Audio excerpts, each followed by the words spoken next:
Today we'll be looking at division inside the X86 assembly. So we'll go ahead and, as usual, open my text editor, which is nano, then followed by the name of the file. I will name it division.s. Then go ahead and just declare our normal text section where we'll be writing our source code. So then define the global start label, then use the label over here. So division is just similar to multiplication, but with a few concepts. So division uses two main registers, so the EAX and EDX, whereby EDX stores, if there is a remainder after division, the value is stored inside the 32-bit register EDX. So let us move some values. So, and the first value is expected to be loaded at the 32-bit register EAX. So I'll just maybe use 14. So I will just comment here. So the first value or dividend, the number that is being divided is stored inside the EAX, must be loaded inside the EAX register. So should be in EAX. So then you can use the other general purpose registers to or the divisor can be stored in any other general purpose register. So we'll go ahead and maybe use EBX and maybe put a value, maybe 3, like that. So the first value must be stored inside the EAX register, and the divisor, so this is the divisor, so divisor, so this is, you can store in any other general purpose register. So let's go ahead and see the division in action. So you use the div keyword followed by where you have stored the divisor, which is EBX. So this will take 14, divide by 3, then the answer will be stored at EAX. And if there is a remainder, it will be stored at the location of the register EDX. So let me comment here. So if there is a remainder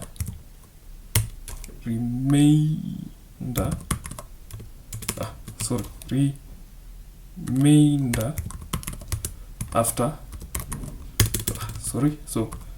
after division, it will be stored in EDX. So like that. So if there is a remainder, the value will be stored at the value or at the register EDX.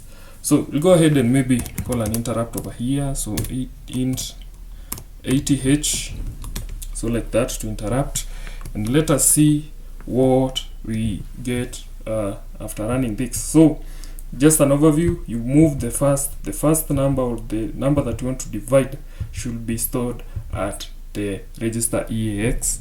Then you can put the divisor in any other major or any other general based or general register. Then you apply the div keyword, then you use EBX, or you use the div or the keyword div, then you put where the divisor resides, so which is EBX. Then the result will be stored at EAX.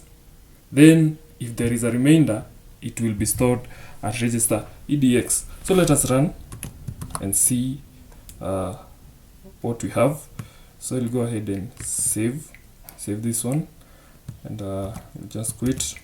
Use nasm -f elf 32 that. So I'll use we called it division.s, generate a object file, so we'll name it division, or I'll just name it div.o. Then go ahead and link the program, so ld -m elf i386 followed by div.o, our object file, then our binary file, we'll call it just a div. So what, oh, I've mistyped, so it's not 1, it's I, like that. So we have our binary over here. So let us open the GDB debugger. So we'll go ahead and just type layout, want layout ASM. Then let us make a breakpoint at start.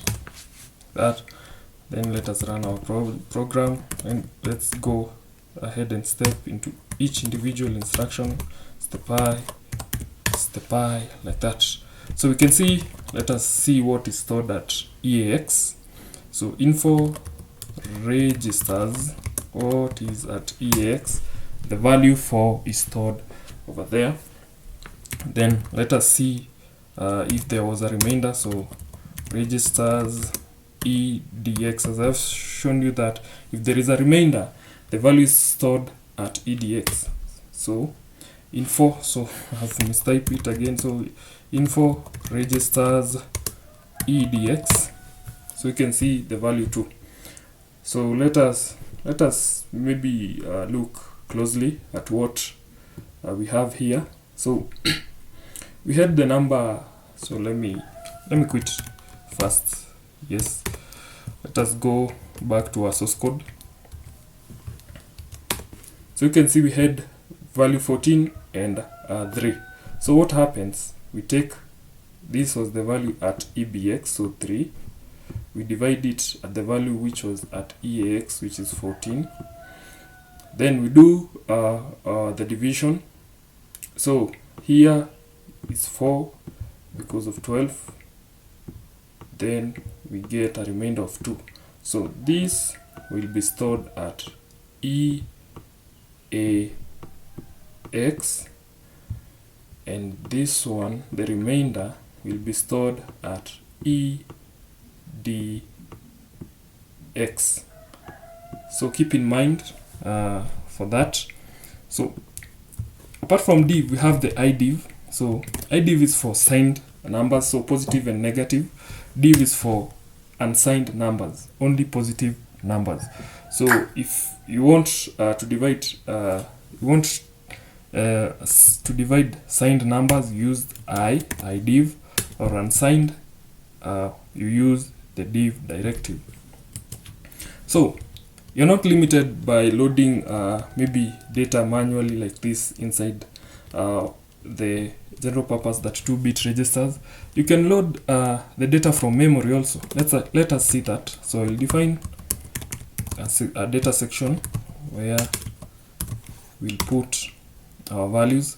So num1, we want dd, meaning we want 4 bytes 32-bit register or memory size. Then let us store the first value 14. Then num2 dd, meaning 4 bytes, which is the whole 32-bit memory. Then let us store the value 3. We'll go ahead and load the values inside EAX. So by doing that, you use the brackets, the square brackets. Then you load the first number, num1. Even here, you can use the square brackets, use num2. So you're not limited by putting the values manually. You can load them from memory. So this is data from memory, and just keep in mind you have to use dd, meaning the whole 32. You have to store the number in a 32-bit memory size, because if you use maybe a smaller memory size like db, 1 byte, you will get an error. So because we are working with 32-bit registers, the data from memory should be also be 32-bit worth of size. So let us run it and see if we will get the same result. So nasm that, and link it that, and then as we use gdb div. Now let's say layout ASM break at start, run, step step in, step again. Now we have the division. Let us do division. Let us see what is stored info registers at EAX. So you can see we have our answer over here. Then let us see what is stored, the remainder. So registers EDX. So you can see the value 2 is stored here. So let me clarify even something. So it's good practice to before dividing, you clear the EDX register. So by putting a 0. So move EDX, the value 0. So this, in case EDX has some garbage data or some unwanted data, it will clear it out and put a 0. So you can use this. So sometimes you can see a pattern like this. This is recommended. So this is the recommended way, but you can use, as you can see, we have used the other method and it has worked. So this is division. This has been division in the times 86 assembly. As we go ahead, we'll go on building up the complexity. We see maybe something complex or something to work with these basic concepts, and from there we will just go on and growing. So if this video has been helpful to you, just leave a like, comment, turn on the notification button for you to be notified when I drop my next video. So thank you for your time and see you on the next one.